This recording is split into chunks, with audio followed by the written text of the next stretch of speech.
How's it going, everybody? So today I just wanted to talk a little bit about preparing to play disc golf in the rain. So a lot of you might have started this summer or this spring with the sport, and that's great. We're glad to have you. But now we're getting into a rainy and cold season, so there are things that we can do to make those rounds as easy as possible. So the first thing we want to do is use base plastic instead of premium plastic. What I mean by that is a base plastic is going to be softer and grippier, and it's going to be almost sticky to the touch, where premium plastic is going to be slick and sort of firmer. And the difference is when base plastic gets wet, it still has that grip, where the premium plastic gets really slippery and it's really hard to manage. And one extra thing that I do is I bring an extra putter, just because the putters will get wet. I played Sakani this morning actually, and it was pretty wet, so I'm glad I had this putter link and this putter. So they're the same disc, but just having one to alternate meant that they were going to be a little bit drier whenever I needed them. I just wanted to give a few examples of disc selections that I made this morning before my round. So instead of my favorite disc, which is the Discmania Razor Claw, which is an overstable putt approach in a premium plastic, I went with the Exo Hard Tactic, which is the same mold, it's the same disc, but in a base plastic. So you can see that it has the grip instead of the sort of slick, firm texture. Then another change I made, for my overstable fairway driver, I have a Castoplast stall in the bag, and I have for almost a year. I changed it out for what's called a Color Glow plastic from Innova with my Sexton Firebird. I find that for a premium plastic, the Color Glow is the grippiest in the rain. So that's why I put that in the bag instead of my stall. I usually bag this premium plastic Discmania FD, which is a really straight neutral fairway driver. So what I opted for was a disc that has a similar flight, but is in that base plastic. So you can do this all over your bag. So I probably swapped out about 5 or 6 discs that wouldn't have been good today. All right, the second tip for a rainy round of disc golf is bring extra towels. So I usually carry one in the summer, but when it's rainy and in the fall and winter, I carry about 2 to 4 depending on the course I'm playing. And that just means that when this towel gets wet, I can still have a dry towel to help dry off my discs. Because I've been here before where I only had this one towel and it got really wet, so it was just wiping water around the disc and it wasn't actually drying it off. And that was really frustrating. So I don't want you to be frustrated either.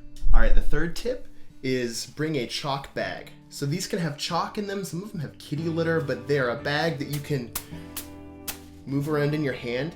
So it gets chalk on my hand, and the chalk increases the coefficient of friction between my hand and the disc. And what that means is higher coefficient of friction means that it's going to stick more and it's not going to slip out as much. You can find these for pretty cheap anywhere, less than $10 usually, or you can make your own. I've seen people basically buy fabric and then buy these little like silica balls that you find in shoe boxes and then some chalk, and you sew it up and then you have it. So that's something you can do too that's really fun. All right, the fourth tip is more of a shot selection tip. So instead of the risky play that sometimes works but has massive consequences, I would go for the safer shot, especially talking about somebody like Nate Sexton on the Pro Tour, who doesn't go for very risky shots very often. So what I would do on a hole that sometimes if I can throw my highest speed driver, flip it up and have it turn, and come back for a beautiful Hyzer flip, that's a high risk shot. So what I would do instead is take a more stable disc, so something like a Firebird, throw it on a Hyzer release, wants to do this with every fiber of its being. So very little will come in the way of this doing that. So I know that I can bet 280 feet down the fairway, this disc is gonna go where I want it, where if grip is an issue, you want to make as little variable as possible. So if I throw something like my Westside Discs King, which is a 14-speed understable driver, a lot has to go right for it to go well. Where with this Firebird, I can still maybe misrelease my disc and throw it with an early release. So it's gonna basically go higher and fade left more and sooner, so it won't go as far. But the thing about that is, from the Firebird, where my ideal shot was maybe 280 feet with a Hyzer, and it would fade to the left, because since I'm right-handed. If I early release it and it goes 260 feet and a little bit more to the left, that's not that big of a variable. That's not a big difference.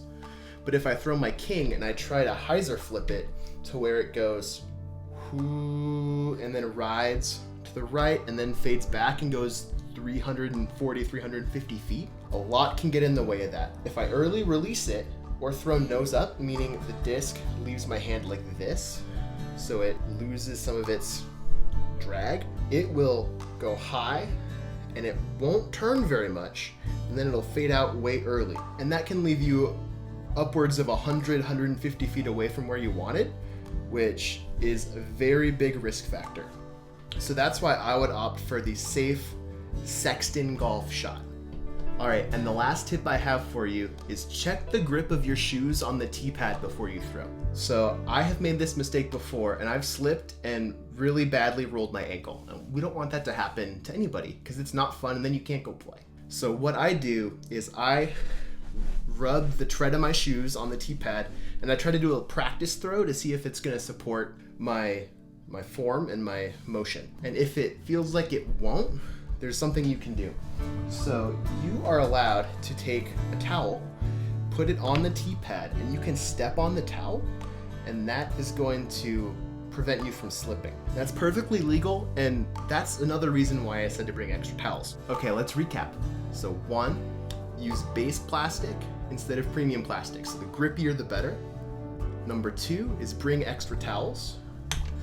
3 is bring a chalk bag. 4 is go for the safe play. You don't have to reinvent the wheel. Just throw the shot that you know how to throw, and the most predictable shot is a Hyzer shot with a stable to overstable disc. And lastly, check the grip of your shoes on the tee pad, and if the tee pad feels slick, use a towel. All right, hopefully that's helpful for everybody. I remember my first rainy round, and I wish I would have known stuff like that, because it's taken me a long time to sort of get all that stuff down. All right. I would really appreciate it if you guys clicked like on the video and if you would subscribe to my channel.